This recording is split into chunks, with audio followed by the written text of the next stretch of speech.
Pernah nggak sih kalian lihat data yang kelihatannya, ya ampun ini apaan sih? Nggak ada artinya sama sekali? Nah hari ini kita bakal bongkar gimana satu kata yang diulang-ulang di transkrip otomatis ternyata bisa nyimpen cerita yang luar biasa tentang kebaikan dan kemanusiaan.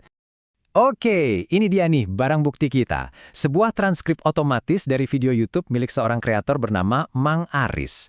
Isinya cuma satu kata, hit, diulang terus-terusan.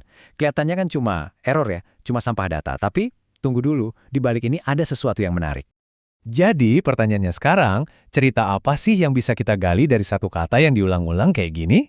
Yuk kita bedah bareng-bareng misteri ini. Oke, kita mulai dari mana nih? Untuk ngertiin data aneh ini, kita harus jadi detektif dulu. Kita perlu cari petunjuk di luar transkripnya. Dan petunjuk pertama kita ternyata tersembunyi di metadata video itu sendiri. Ya, posisi kita sekarang tuh di sini, bingung, total. Kata hit ini sendirian ya cuman gitu aja. Cuma suara aneh yang nggak jelas. Ini mesinnya salah dengar atau mikrofonnya lagi ngambek. Gak ada yang tahu. Buat kita ini cuma noise tanpa makna. Dan ini dia petunjuk pertama kita. Sebuah hashtag di metadata videonya, hashtag Burger Mini. Tiba-tiba kata hit yang abstrak tadi mulai punya arti. Ini bukan lagi suara acak, ini adalah suara orang lagi masak. Coba deh, sekarang wayangin lagi kata hit itu di kepala kalian. Beda kan kedengarannya? Udah bukan lagi error mesin, tapi lebih kayak shh, representasi fonetik dari suara desisan minyak panas, suara daging yang lagi dipanggang. Dari data yang nggak jelas, kita langsung dapat gambaran sebuah aksi. Ada orang lagi masak burger mini. Oke, kita udah tahu apa yang lagi terjadi. Masak-memasak. Tapi kan, itu baru separuh cerita, ya kan? Petunjuk selanjutnya bakal ngasih tahu kita kenapa semua ini terjadi, dan ini bakal membawa kita dari sekedar aksi ke sebuah tujuan. Petunjuk kedua, dan ini yang paling jitu, ada di judul videonya. Lihat deh, di satu sisi cuma kegiatan biasa, membuat burger mini. Tapi di sisi lain, ada frasa yang punya makna dalam banget. Jumat Berkah. Jumat Berkah itu bukan cuma sekedar kata-kata loh. Ini tuh sebuah konsep, sebuah kebiasaan untuk berbagi sama sesama. Sebuah tradisi berbuat baik untuk komunitas, terutama di hari Jumat yang dianggap spesial. Nah, ini dia intinya. Burger-burger mini ini ternyata nggak dibuat-buat dimakan sendiri. Burger ini disiapin sebagai bagian dari kegiatan amal.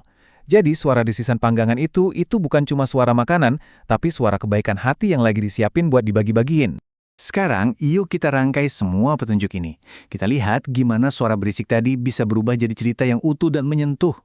Jadi, coba kita urutkan lagi perjalanannya. Kita mulai dari suara mesin yang nggak jelas artinya.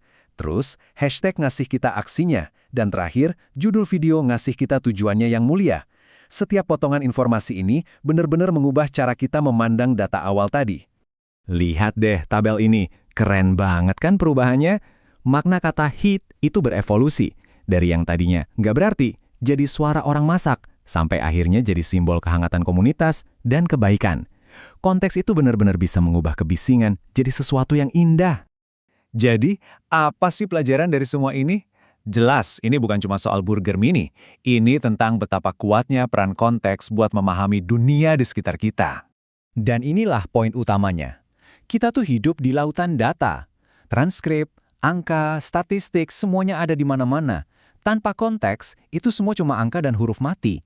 Cuma noise. Tapi begitu kita punya konteks yang tepat, setiap potongan data itu punya potensi buat nyeritain kisah yang luar biasa. Ini pemikiran yang dalam sih buat direnungin. Kadang, apa yang kita anggap sebagai error atau gangguan dari mesin, justru disitulah jejak kemanusiaan yang paling tulus tersimpan. Sebuah pengingat bahwa di balik semua kode dan algoritma, ada manusia yang hidup, berkarya, dan berbagi. Jadi, pertanyaan terakhir dari saya buat kalian, lain kali kalian nemu data yang aneh, yang kelihatannya nggak masuk akal, jangan langsung diabaikan. Coba berhenti sejenak dan tanya, kira-kira konteks apa ya yang hilang di sini? Cerita apa yang mungkin lagi coba dia sampaikan? Terima kasih banyak udah menyimak.